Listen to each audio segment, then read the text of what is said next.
Shalom, kebenaran hari ini tanggal 25 Agustus 2024 bertema, Seperti kanak-kanak di hadapan Allah. Sejatinya, setiap kita merindukan hidup di dalam berkat Tuhan, berkat jasmani, tetapi terutama berkat rohani di mana kita semakin hari semakin dewasa rohani, semakin layak menjadi anggota keluarga kerajaan Allah. Tetapi hal itu tidak akan terwujud di dalam hidup kita kalau kita tidak menjadi kekasih Tuhan. Maka kita harus sungguh-sungguh menjadi sekutu Tuhan, bukan seteru Tuhan. Mari kita memeriksa diri sendiri, di mana posisi kita. Apapun dan bagaimanapun keadaan kita hari ini, jangan sampai itu menenggelamkan hidup kita, mengharu-birukan perasaan kita. Yang harus membuat kita benar-benar fokus adalah apakah kita sudah menjadi kekasih Tuhan atau belum? Seharusnya, semakin kita tua, semakin kita menjadi seperti kanak-kanak di hadapan Allah. Di satu sisi, kita makin tidak takut menghadapi hidup, dan itu tidak bisa dibuat-buat, natural.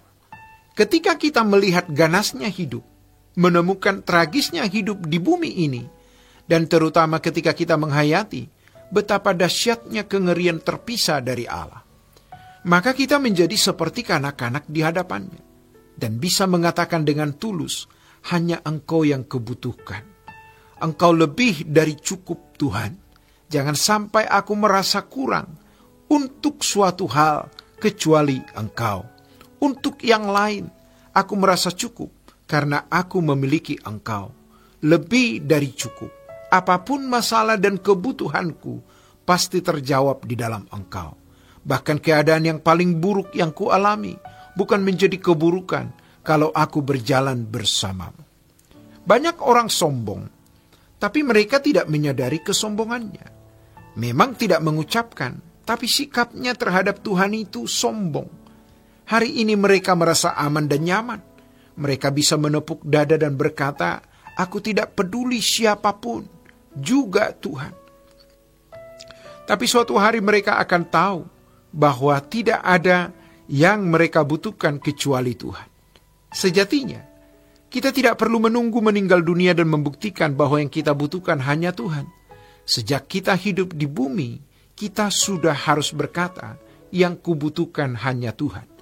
Jadi kalau kita tidak sungguh-sungguh melekat dengan Tuhan, percuma kita ke gereja, didoakan pendeta sehebat apapun, percuma. Kita harus mulai belajar, jika kita berurusan dengan Tuhan, seakan-akan kita tidak punya doktrin atau konsep teologi apapun, sebab kita hanya mau bertemu dengan Tuhan secara nyata. Kalau Dia sungguh-sungguh ada, kita mau mengenalnya dari perjumpaan itu. Abraham tidak pernah sekolah teologi, tokoh-tokoh iman tidak pernah membaca buku teologi, tapi mereka bisa berjumpa dengan Allah dan menjadi kekasih-kekasih Tuhan. Pertanyaannya, bagaimana kita bisa mengalami itu? Percayalah bahwa hanya Tuhan yang kita butuhkan. Dia hidup dan Dia lebih dari cukup, apapun keadaan kita hari ini. Jika kita bersama dengan Tuhan, maka kita pasti tidak akan tenggelam. Sering Tuhan membawa kita pada keadaan-keadaan yang benar-benar kita merasa tidak ada jalan keluar. Tetapi kita memandang Tuhan dan berkata, aku tak dapat jalan sendiri. Tuhan, pegang tanganku ini. Lindungi aku. Aku tidak punya kebaikan yang membuat aku patut menerima pertolongan, perlindunganmu. Tapi belas kasihani aku. Kalaupun aku hancur di tanganmu. Disitulah kita benar-benar berurusan dengan Tuhan.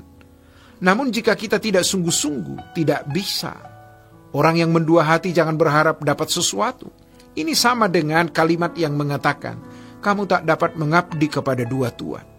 Gereja, pendeta, siapapun tidak bisa menolong, kecuali kita sendiri dengan sungguh-sungguh mencari Tuhan. Pengalaman dengan Tuhan itu memiliki rentang waktu yang panjang, perjalanan yang tidak terbatas.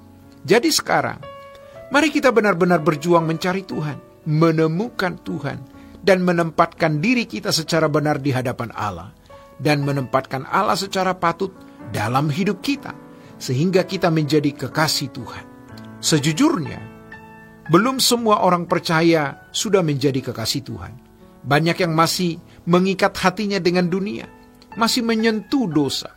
Padahal Tuhan benci dengan dosa sekecil sehalus apapun dosa itu. Tetapi memang kalau kita memeriksa Alkitab, standar orang yang berkenan di hadapan Allah itu melakukan kehendak Bapa seperti Yesus. Di dalam Matius 7 ayat 21 sampai 23, juga Matius pasal 3 ayat 17. Orang yang tidak melakukan kehendak Bapa pasti tidak menjadi kekasih Bapa. Kita jangan bermental blok dan berpikir bahwa hanya orang yang memiliki karunia khusus yang bisa melakukan kehendak Bapa.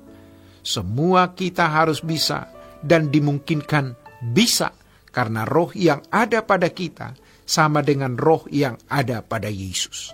Demikianlah kebenaran hari ini. Tuhan Yesus memberkati. Sola Gracia.